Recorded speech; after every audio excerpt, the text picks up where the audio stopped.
Hey footy fans, the semi-finals, they were interesting. On Friday night, the D's fell short to the Blues 71-73. You would have seen my video on my Instagram and Facebook page about the D's. I was really disappointed with the result. They go out in straight sets in the finals for the second year in a row now. That's not good, that's for sure. They had 17 behinds. The lack of efficiency really cost them in this game because they did get the ball forward. They did have those chances, but they didn't make the most out of them.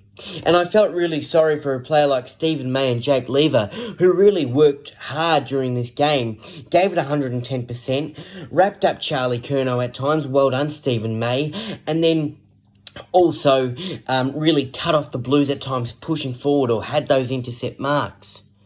And then when they got those intercept marks, Stephen May and Jake Lever, they'd go forward.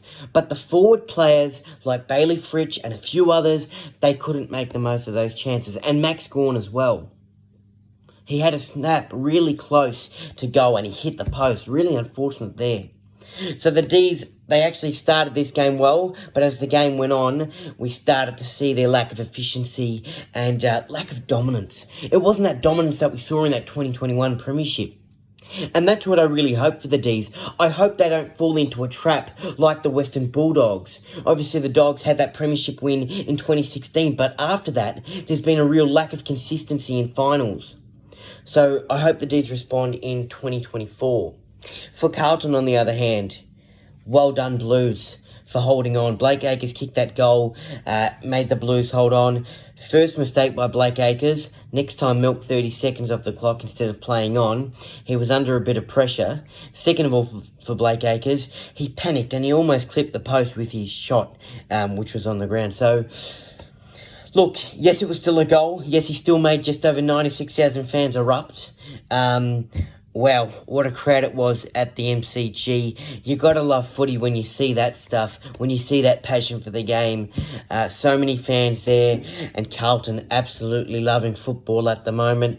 Just wanted to remind you guys, they had that rough patch, the Blues, during the season, and the turnaround from Michael Voss and this team has been brilliant. Their winning streak, they just keep on hanging in there. So a lot of fight by the Blue Baggers, and well done to them. It's going to be a real tough challenge for them in the prelim on the road, but I'm sure their fans will make the trip down to the Gabba and give them 110% full support. Just back to the Demons, I wanted to send my deepest condolences to the Barassi family and Ron Barassi's friends. Now, an icon of the football world, Ron Barassi, he passed away on Saturday at the age of 87. He was a legend in the AFL. He gave so much to the game and he helped out so many people in the industry. He paved their pathway for them. And to see him not only be a player for the Demons and Carlton early on in his career, but then go into coaching, coach North Melbourne to their first 2 premierships, coach at Carlton, coach at the Demons, and also help out Sydney, in a few of their rough times. He helped out so many people, so many clubs. He gave so much to the industry, and that's why he's a legend of the game. That smile from Ron, it just brightened up everyone's day.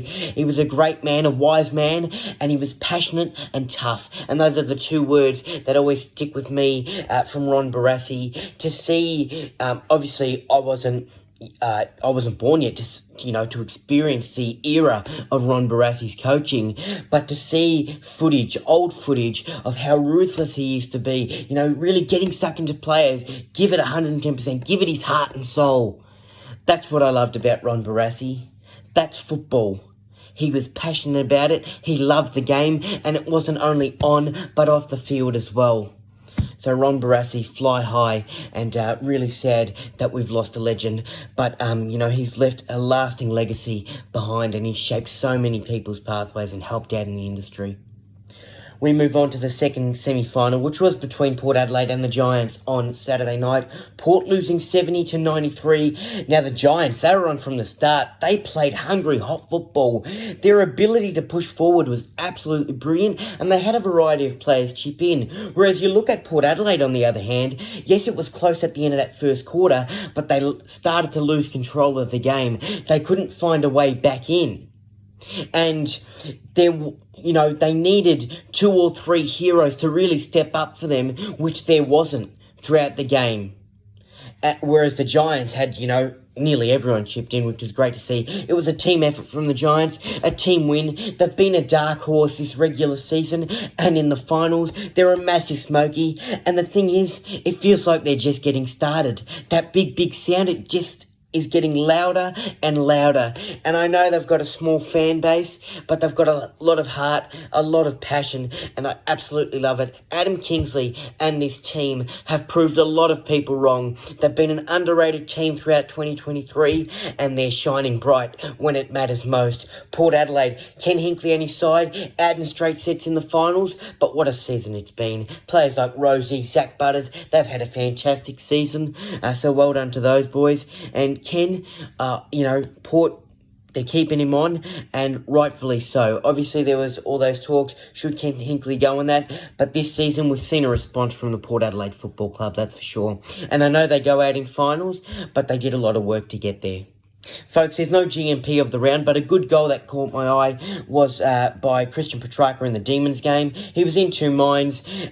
He was called to play on by the umpire. He stepped off his line. He remained calm. A great goal.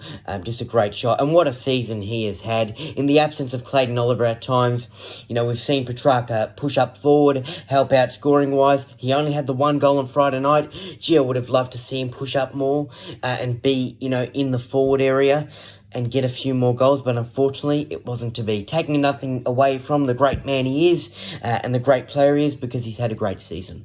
My player mentioned Sam Walsh, 2 goals, 34 disposals, 6 marks, 8 tackles. He was a crucial rock for the Blues on Friday night, and he will continue to be throughout the rest of his career. Tom De Koning also chipped in with 2 goals and 15 disposals. He had a couple contested marks, so well done to Tom, using his size and height, and great hands by him. Charlie Spargo for the D's, an underrated player, but creative and confident at a young age. 14 disposals, 6 marks, 5 tackles. Well done to Charlie Spargo.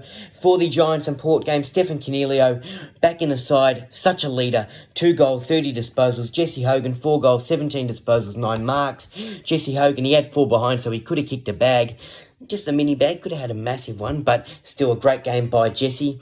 Toby Green doing his thing with 3 goals, 7 inside 50s. Being a playmaker, love to see it by Toby. And Willie Rioli for the Port Adelaide Football Club, he had 3 goals and 5 tackles. He was the only player at times to really try and keep them in it and get them going at times, but that flame was quickly extinguished by the Giants. Folks, the prelims, Friday night, the Pies and the Giants. The Pies, they're coming off the break. Nick Dacos returns. That's massive for them. Look, my mind is saying the Pies win, but my heart's saying the Giants might pull off an upset, and wouldn't that be incredible for them? I'm in two minds for this one. It's going to be a great game. If the Pies win, I think they'll win by 23 if they're on. If the Giants win, I reckon they'll win by 11 points.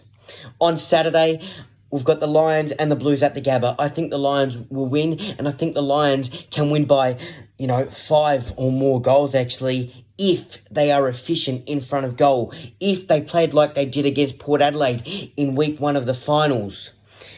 Look, I think the Blues, yes, it's been a great effort, but their game against the Swans in week 1 of finals, their second half effort, they were just clinging on at times. Their game against the Demons, the Ds were off in front of goal, and if the Demons were accurate in front of goal, it would have been a complete different scenario. And I know you might be saying, yeah, but it wasn't. The Blues are into the prelim. The Blues still got the job done. But the Lions at the Gabba, they're a strong side at home. They absolutely love it. Players like Joe Danaher get going. Charlie Cameron and Jasper Fletcher, the youngster, he's on fire this season and in finals, so I expect a massive game by the Brisbane Lions. Chris Fagan on Friday night was at the MCG. He looked like a very serious man. He looked like he had a massive game plan. And Brizzy, I'm a bit nervous. They might just go all the way. Look, the grandstand finish for me would be the Pies and Carlton in the grand final. Don't get me wrong. But teams like the Giants and Brizzy, I reckon they can get there. My heart would say Pies and Blues in the granny, obviously being two Victorian sides, but my mind's saying the Giants cause an upset, Brizzy get in the grand final, those two teams at the MCG, is it going to rack in a massive crowd? I just don't think so. So maybe it should have been at the Gabba if that's the case, but it obviously won't be. Anyway, folks, it is what it is. It's a wide open race. These last 4 teams, they've deserved to get to where they are right now. Folks, leave your comments in.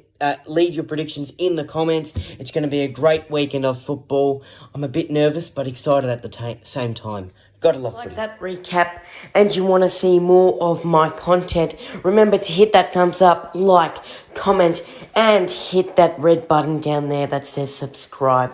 Much appreciated. For more content, follow me on my Facebook page and also my Instagram page.